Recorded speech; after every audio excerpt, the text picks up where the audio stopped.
박 국장이 간다. 오늘은 조계종 제21교구 순천 송광사 말사로 이 원효대사의 수행 원력이 전해지고 있는 빛골광주 무등산 북녘기슬에 자리한 신라고찰 원효사를 찾았습니다.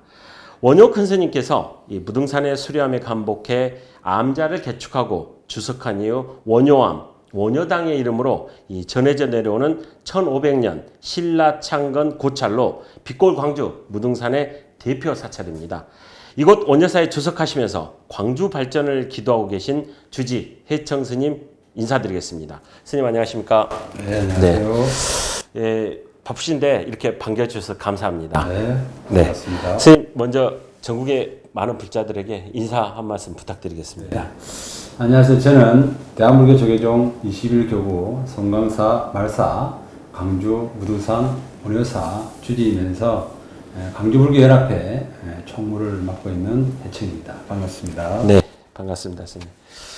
무등산 원효사, 이 빛골의 참 보석인 것 같아요. 무등산 기슭에 이렇게 숨겨져 있듯이 위치해 있는데 창건 연대 역사 우리 시청자분들께 좀 소개 좀 부탁드리겠습니다. 네, 원효사는 신라 지정왕 또는 법흥왕 때 창건되었다는 설과 문무왕 때 원효국사가 이전부터 남자를 개축한 뒤 머무르면서 원효사, 원효암 이렇게 불렀다고 합니다. 그 뒤에 이제 정류재란에 완전히 소실된 것을 네. 1609년에 정심사를 중청한 석경 스님께서 건물을 다시 세우고 여러 스님들께서 불사를 하시다가 네. 또 한 번 6.25 전쟁 때 완전 소실되었다가 그 위에 또 스님들께서 중창 불사를 하셔서 지금의 원효사가 있고요. 1980년도에 네. 대웅전 중창 불사를 이렇게 하시다가 네. 출토 유물이 나왔습니다. 네네. 그래서 고려시대 금동불상을 비롯해서 한 32점의 소불 불상과 네. 140여 점의 출토 유물이 나오고 그리고 이제 또 우리 원효사에는 동부도라는 석탑과 그다음에 석탑과 만수사 범종을 지방 문화재로 지금 있습니다. 네, 네. 이 무등산 하면은 무등 그러니까 세상이 크게 평등해져서 평등이라는 말조차 필요 없는 세상이 된다. 이게 불교 용어지 않습니까? 네. 이곳 원효사 말고도 이 건너편에는 또 천년고찰인 정심사도 있고 또 화순만연사도 있고 이 무등산을 중심으로 현존하는 불교 문화유산 굉장히 많고 또 그 말을 뒤집으면은 1700여 년의 한국 불교 역사를 쭉 봤을 때 무등산 곳곳에 전해지지 않는 저희가 또는 놓치고 있는 불교 문화유산이 굉장히 많이 있을 거다라는 어떤 개연성도 있고 추정도 제기되고 있습니다. 이 스님께서 주석하시면서 이 보시기에 이 무등산과 불교 역사 상당히 좀 많은 어떤 스토리가 있을 것 같은데 한 말씀 부탁드리겠습니다. 네, 무등산은 우리 방금 국장님께서 이야기한 것처럼 무등이라는 말이 등급을 매길 수 없다, 가히 높다, 평등하다 이런 뜻에서 불교의 무유등등, 무등등 하면서 나오는 그런 무등을 따서 무등산이라 이렇게 부른다고 지역의 스님들이 알고 있습니다. 네. 그래서 무등이란 말은 이제 부처님을 뜻하는 것이죠. 네, 네. 그럼 그 부처님 아래에 우리 앞에 보이는 자그마한 산이 의상봉이고 네. 뒤에 원효사 뒤에 있는 그 산이 원효봉입니다. 그리고 그 가운데 원효계곡이 흐르고 있고 네. 그래서 그런 원효스님과 의상스님을 그리고 부처님이 이렇게 원효스님과 의상스님을 다 안고 있는 그런 형국이다. 그래서 더 여기는 불교적인 문화나 이런 게 많이 있다고 생각하고 그리고 전라남도에 벌써 5개 교구원사가 있고요. 네. 그러면서 또 무등산 자체에서도 정심사, 약사암, 또 규봉암 이렇게 해서 훌륭한 사찰들이 많이 있습니다. 그리고 또 제가 듣기로는 우리 무등산에 암자터가 있는데 동화사터와 백오남터라고 지금 터가 있습니다. 등산객들이 그 터를 다 거쳐서 지나가고 하는데 한 10여 개의 암자터가 있다. 이런 말씀도 하시고 역사학자분들이 무등산에는 수없이 많은 절이 있었다. 네네. 100m 뭐 가면은 절이 있었다. 뭐 이렇게 자료도 있는 걸 제가 봤거든요. 아, 네. 그렇기 때문에 우리가 너무 관심이 없어서 그렇지 네. 아주 많은 그런 불교 문화에서 있지 않을까. 네.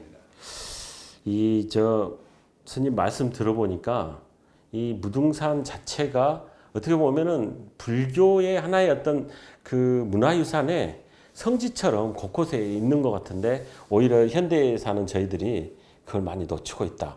그런 생각이 좀 들어요. 네. 광주에서도 그 무진대로라든지 네, 네. 음락교 네. 뭐 이런 부분들을 비롯해서 염주동도 있고요. 네. 탑도 많이 있고 제가 그렇게 들었고 네, 네, 네. 빗골 광주 빗골도 아미타불의 자비강릉이다. 아. 그래서 여기는 불국토가 아닌가. 그러니까요. 네, 네. 이 무등산 자락에서 시작해서 이 저 멀리 이 나주평에 이르는 이 전체적인 스님 말씀하시는 극락강이나 이런 부분까지 보면은 결국 불교 문화유산이 곳곳에 산재해 있다는 이건데 이게 현대에 들어오면서 현재 이런 부분에 대한 기초조사나 어떤 전수조사 이런 부분들이 좀 이루어지지 않았다 이런 생각이 불현듯 좀 들고 그러는데 사실 성보 유적들 몰랐던 거랑 이런 부분들을 좀 조사를 해야 하지 않느냐 이런 생각이 드는데 이거는 또 누가 어떻게 조사하고 어떤 방식이 될까 또 구체적인 고민이 좀 있는 것 같습니다. 스님 어떻게 생각하십니까? 일단 이제 이 지역의 특성도 있겠지만 광주는 문화 도시지 않습니까? 네, 네, 그런데 이 문화의 가장 중요한 것은 역사라고 생각하거든요. 네. 그러면 그 역사에 또 중요한 것은 또 불교 역사를 빼고 말을 할 수가 없다. 그래서 이 광주광역시에 있는 우리 보물이라든지 네. 유형 문화재라든지 이런 것들이 많으면 많을수록 역사적 가치가 높아진다고 생각하거든요. 그런데 이 정부나 이 광주시에서 그런 게 좀 소홀하지 않나 그런 부분들이 너무 안타깝고 또 그런 부분들을 잘 우리가 좀 더 관심을 가져야 되지 않을까. 네, 네. 스님께서 말씀하셨던 그 문화도시를 표방을 하고 있는 광주시나 또 문화도시를 조성을 하려고 하는 문화체육관광부가 있는데 소홀하다는 말씀 부분에서 최근에 이제 생각이 난 게 이때 마침 그 문화체육관광부하고 광주시가 국립아시아문화전당의 옛 도청을 복원한다 이러면서 신라 때 조성된 것으로 추정되는 이 제명석 등을 제대로 된 학술조사나 또 당연히 우리 불교계에 대해서도 의견을 좀 묻고 어떤 방식을 따라갈 것인가 이런 절차가 좀 있어야 하는데 그런 부분이 좀 상략된 채 이전이 추진되는 일이 있었습니다. 일명 제명석 등 이전 사태라고 볼 수 있는데 명색이 스님 말씀처럼 문화강국을 표방하고 문화도시를 좀 지향을 하고 조성을 하려고 하고 있는 이 문화체육관광부나 광주시가 이 100년도 안 되는 근대 전라남도청은 복원을 하려고 하면서 그 자리에 있던 1000년여 이상이 되는 것으로 추정되는 이 제명석 등은 사실상 좀 변두리로 내팽개치는 거 아니냐 이런 비판이 제기되고 있습니다. 이런 부분들이 현재로서는 그 지역에 있는 어떤 문화 정책을 하나의 예로 제시했을 때 조금은 좀 이런 모습들이 문화 정책에 민낯이지 않느냐 이런 비판도 지금 제기됐고 그러는데 이 제명석 등만 하더라도 예전에 전해 내려온 바로는 스님도 들으셨겠지만 이 대왕사라는 큰 절이 있었다 이걸 추정을 할 수 있는 단초로 지금 알려져 있거든요. 근데 현재 광주 불교연합회가 매년 또 부처님 오신 날 봉축 행사를 하면서 거기서 체화 행사도 갖고 있는 굉장히 상징적인 장소 아니겠습니까?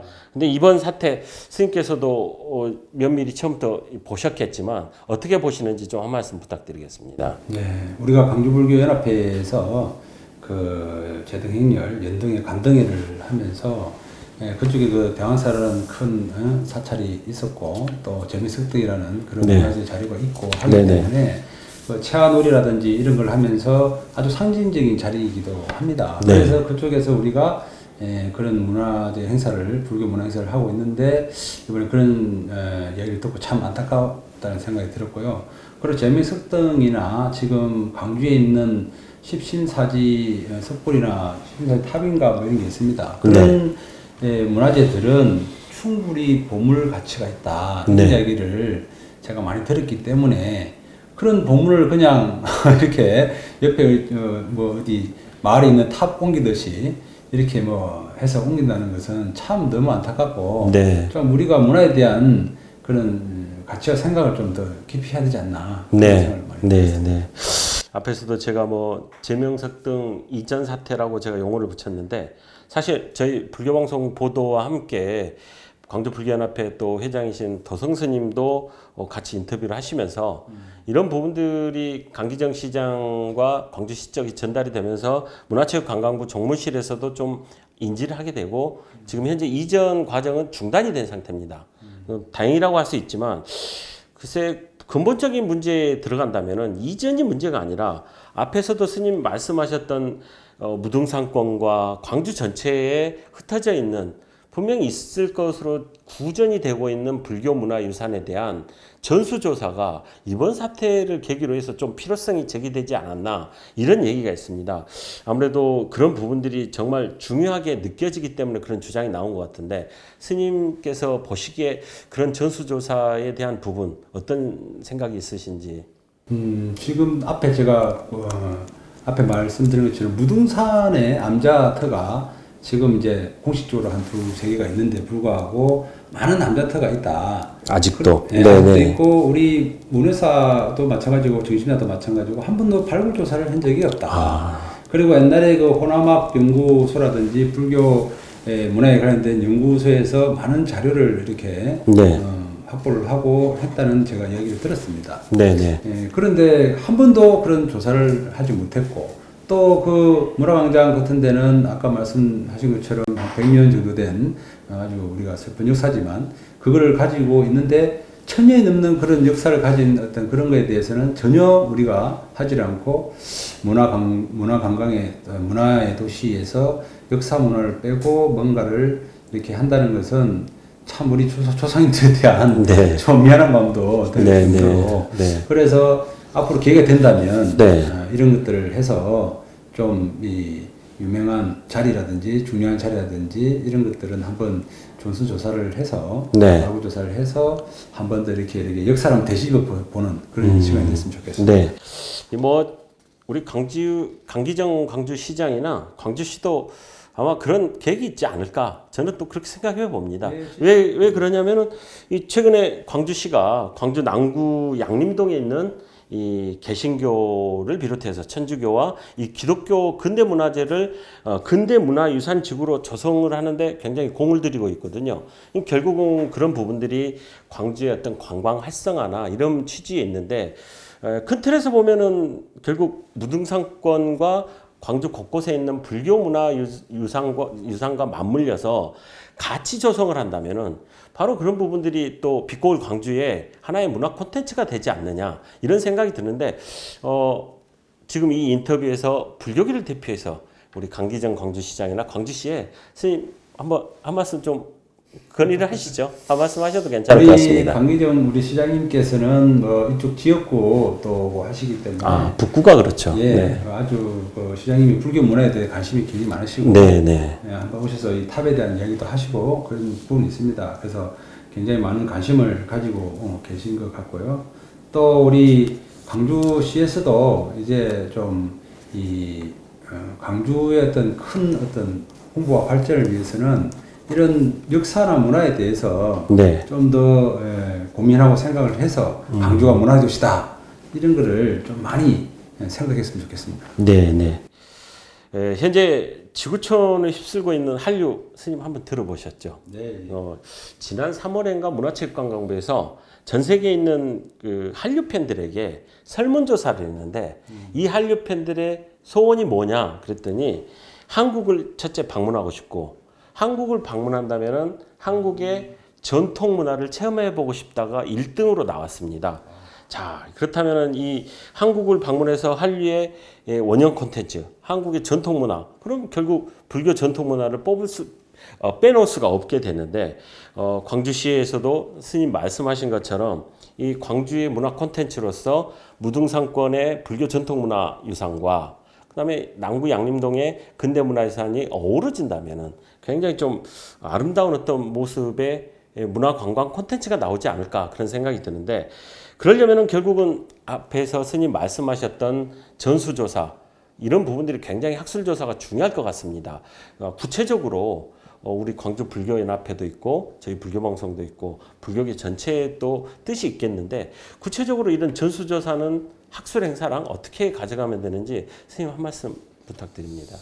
네, 우리 뭐 말씀하신 것처럼 이제 한국 불교 문화는 이제 세계적이지 않습니까? 네, 네. 특히 템플스테이를 네. 활용해서 지금 우리도 여기서 템플스테이를 활용해서 하고 있는데 외국인들이 우리 한국 문화를 배운다면 불교 문화 템플스테이에 관심이 굉장히 많고 아주 중요하다고 생각하고 그다음에 이 템플스테이나 불교 문화 가지고 우리 광주를 우리나라에 알리는 것도 중요하지만 세계에 알릴 수 있는 어떤 그런 계기가 된다고 생각하거든요.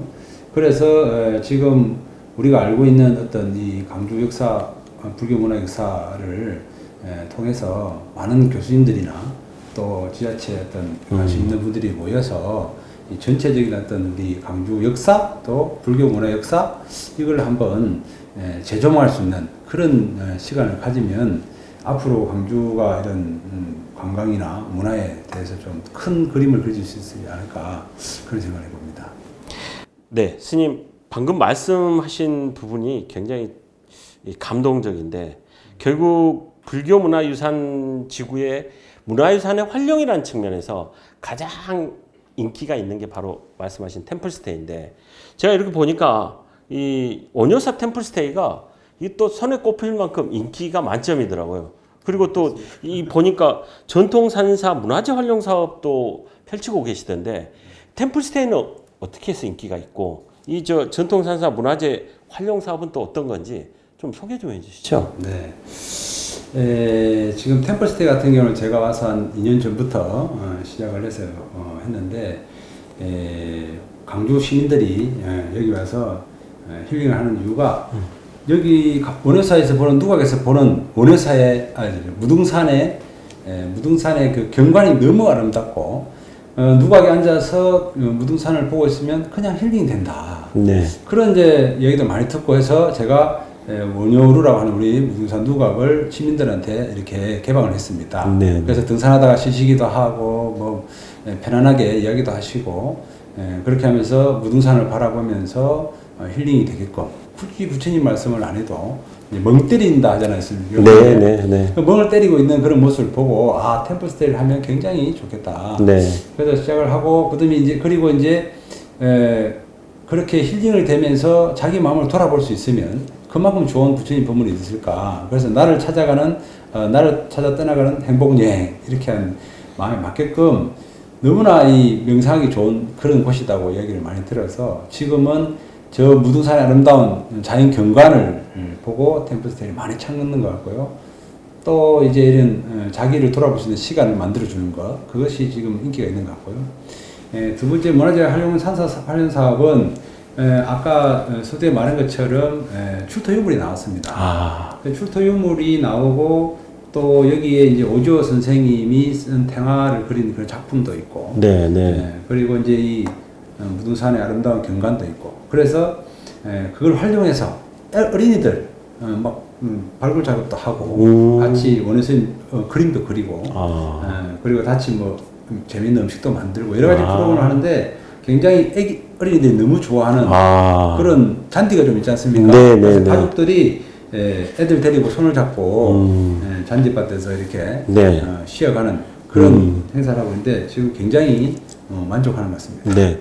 이 인기가 있고 사람들이 모이고 또 이 프로그램에 대한 사람들의 호응이 있다면은 또 외연을 좀 확대를 하고 주제를 좀 세분화해서 더 발전을 시켜도 된다 그런 생각이 드네요. 네, 그래서 지금 우리 무등산 원효사는 불교 문화 역사를 이야기한다면 이제 조금 저렇게 무등산을 보면은 세계 지질 공원이지 않았습니까? 유네스코에 등록된 그런 아름다운 자연 경관. 그리고 조금 내려가면은 가사문학이라고 있습니다.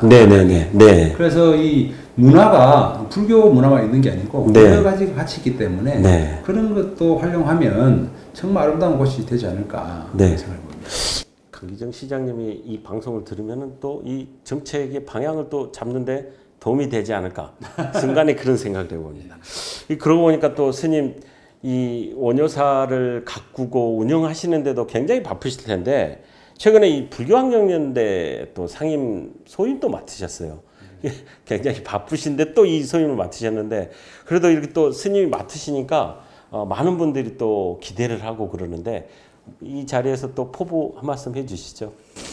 불교 환경연대는 지금 15주년이 됐습니다. 네네. 그래서 제가 이사로 있으면서 또 환경에 대한 우리 스님들도 환경이나 이런 부분에 조금 약하기 때문에 그런데 이제 우리가 전부 스님들이 산속의 아름다운 국립공원 안에 또 아름다운 산속에 살다 보니까 이 환경을 또 생각 안 할 수가 없습니다. 네. 같이 뭐 산다고 해도 과언이 아니고 그러다 보니까 환경과 내가 둘이 아니다 하나다 이렇게 네. 생각이 들고 그래서 이 자연 환경을 지키고 또 보호하고 또 사랑하는 그런 일을 계속해서 정진하려고 하고 있습니다. 네.